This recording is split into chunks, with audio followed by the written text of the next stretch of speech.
military widow, I felt it a little harder when I felt like people were giving up on our country and giving up on each other and giving up on their own potential in our country because of whoever was in office, right? And I felt Yep. like that's where it was going. But I knew the American dream was actually available and alive. And I knew Americans as a whole are really good, strong, kind, caring people.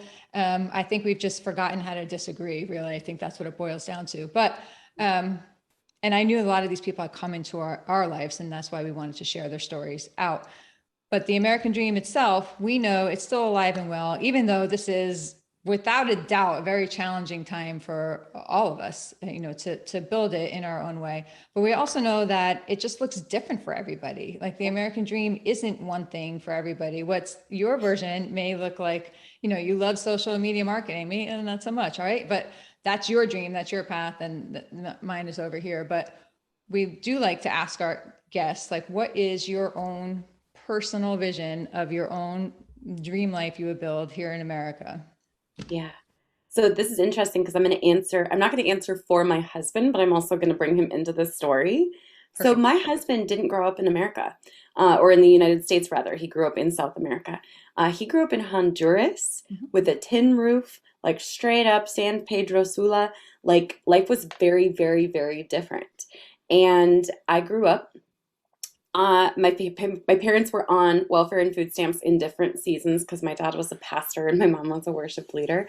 And when I look at mine and my husband's life now, that to me is proof that the American dream exists because it doesn't make sense in most countries, in most realities, in most economies, that someone who was we could just say on the lower, depending on what country you're talking about, lower caste or lower class or lower economic or socioeconomic status, it doesn't make sense that that person would end up being a part of the 1%. That doesn't make sense.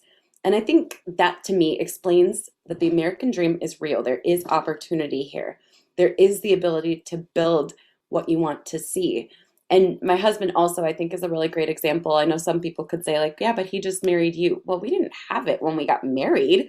We couldn't even afford a He wedding, just married you. That's nice. right? All he did was just Oh marry man. someone. Nah. But I was a hairstylist, just got off of welfare. He was a window washer. We couldn't even afford a wedding when we got married. And the truth is, this is a country with so much opportunity. The fact that even on welfare, you can still afford food and water and heat. Like that to me sets a really high bar. I've been to a ton of third world countries. Obviously, my husband grew up in one, and realizing the amount of opportunity, education, even dare I say privilege just by being in this country is fantastic. It's there and it's available to us in a way that it isn't in countries sometimes like India or the Philippines or Honduras. There is a different level of opportunity. So we created our dream. We would stay up late at night, lay in bed, and we would say, like, what do we want life to look like? And we'd imagine and we'd play pretend, and then we built it.